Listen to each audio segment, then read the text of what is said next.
This is a very important video on why relationships fail.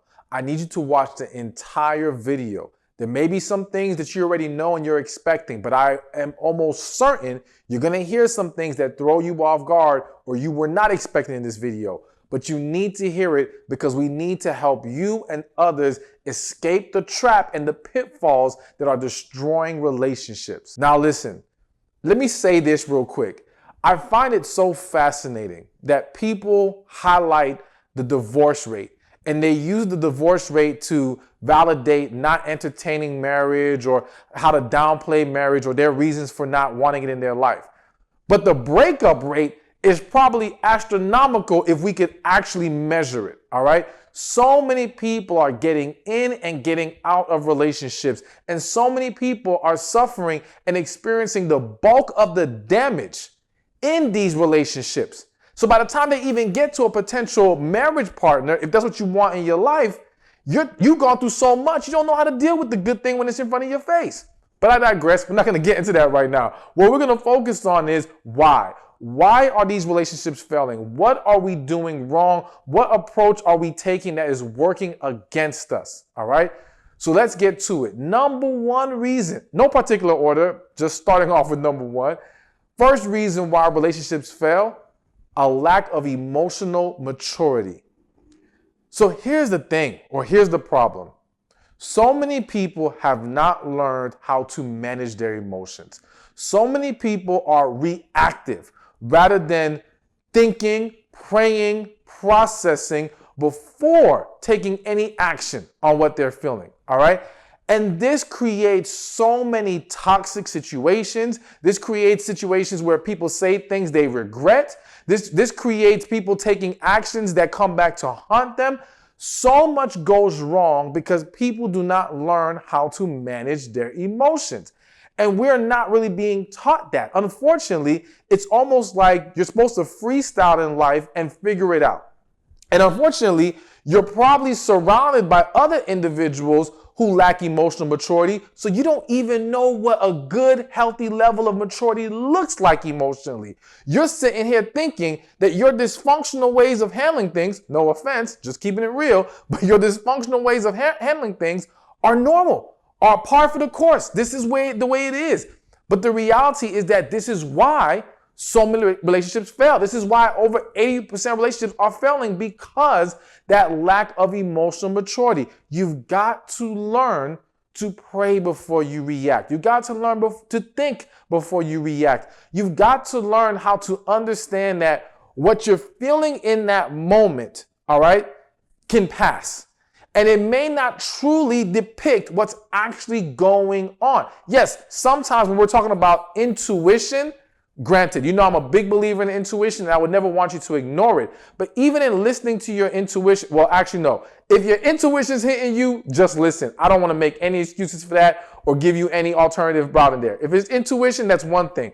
But when it's your mind, when it's what you're seeing, when it's what you think you're hearing, it's not really a spiritual thing occurring within you. It's not what you're sensing. It's just what you're processing in that moment very quick, not properly processing, just quickly emotionally processing and then reacting. That's a problem.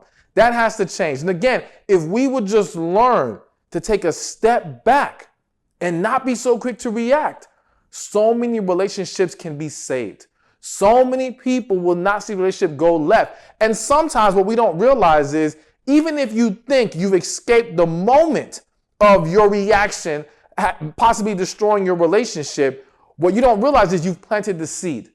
You've created a crack in this relationship to where now your partner is more on edge. Now your partner is looking at you differently. Now your partner is hesitant to be more open with you. Whatever the case may be, all because of the way that you reacted in that moment, and then we struggle to get past that. So a lack of emotional maturity, first reason to mention as to why relationships fail. Now the second reason, which completely connects to the first reason as to why relationships fail, is poor communication. So piggybacking off, we said in number one, a lack of emotional maturity. So a lot of times people are just reacting, people get upset, they get in their feelings, and rather than talking about it, they either shut down, they act out, they do things that work against them. Whereas if they would have just sat down and discussed it, they may have been able to fix things. I cannot tell you how many times I have counseled a couple, whether it was a married couple or just boyfriend and girlfriend, and the relationship ends.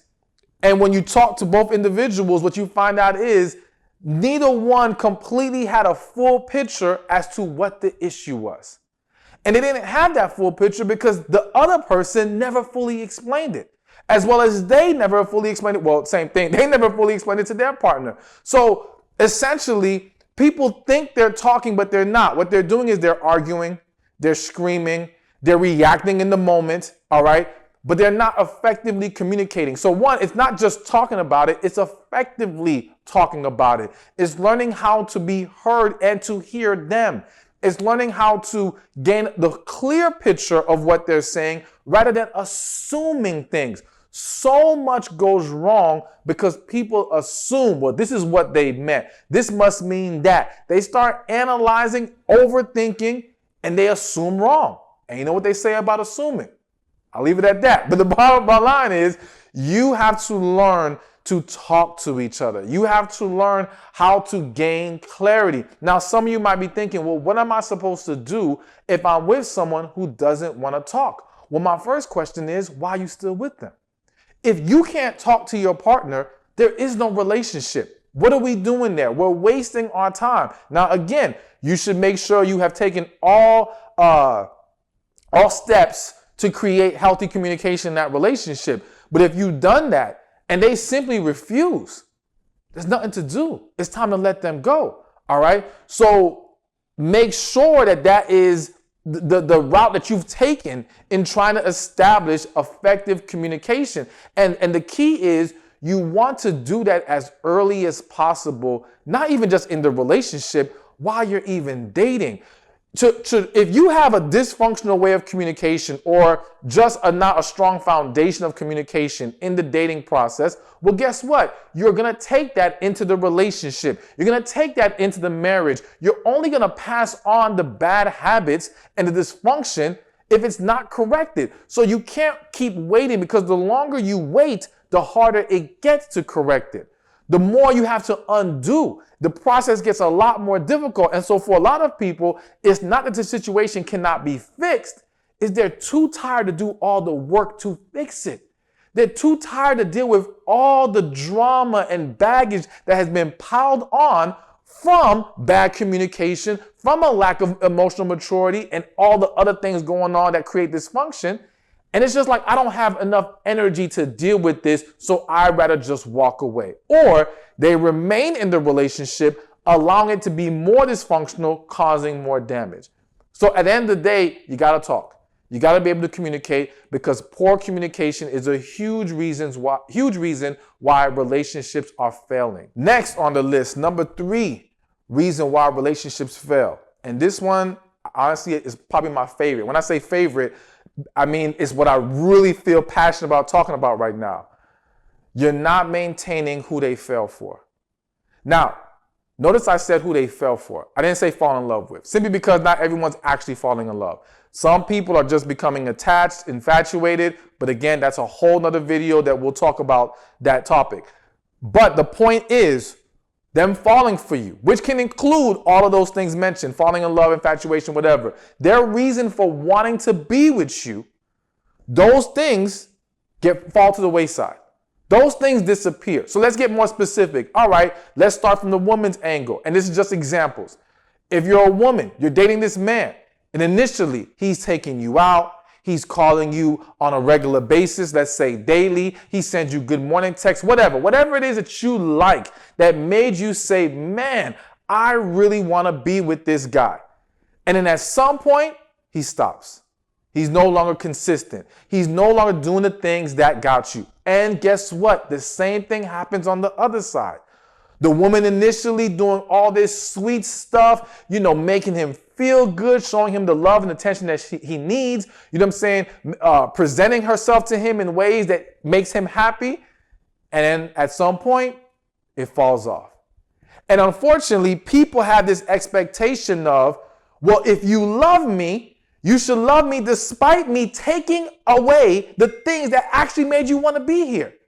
All right, think about that. You should love me enough that despite me removing the things that made you even want to be with me, you should overlook that and stay with me. But I should not love you enough to keep those things on the table to keep you happy.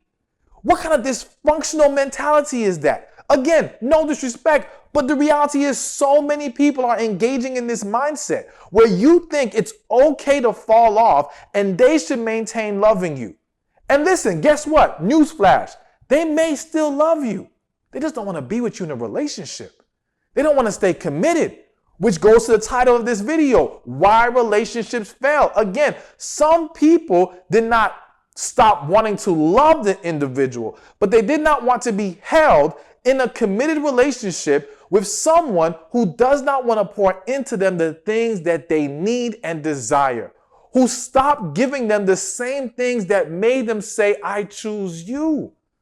We have to learn how to maintain. Now, granted, life hits us, things change. There's going to be maybe some deviation, but we cannot use that as a scapegoat. We have to understand that we have to make a commitment to maintain at least at a good level, because I think we're all reasonable enough to understand that you won't be perfect every day. Some things will change here and there, but to simply just say, deal with it, remove it, and not even work towards bringing it back, that's a problem.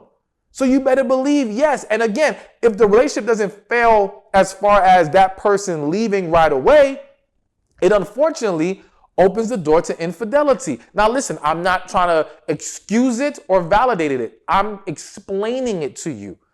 When you remove the things that made them happy, when you remove the things that made them choose you, they start to look for it elsewhere. They start to seek that attention, that love, whatever it is that they were getting from you, and then no longer getting it, they look to get it somewhere else. Now, again, we can sit here and say, well, they should just leave the relationship. Absolutely. But it doesn't always work that way. And regardless, the point is they're wrong for what they're doing, but you also have to hold yourself accountable for not maintaining the good things that they enjoy. That is your responsibility too. You can't ignore that. You have to own that if you want to avoid another failed relationship.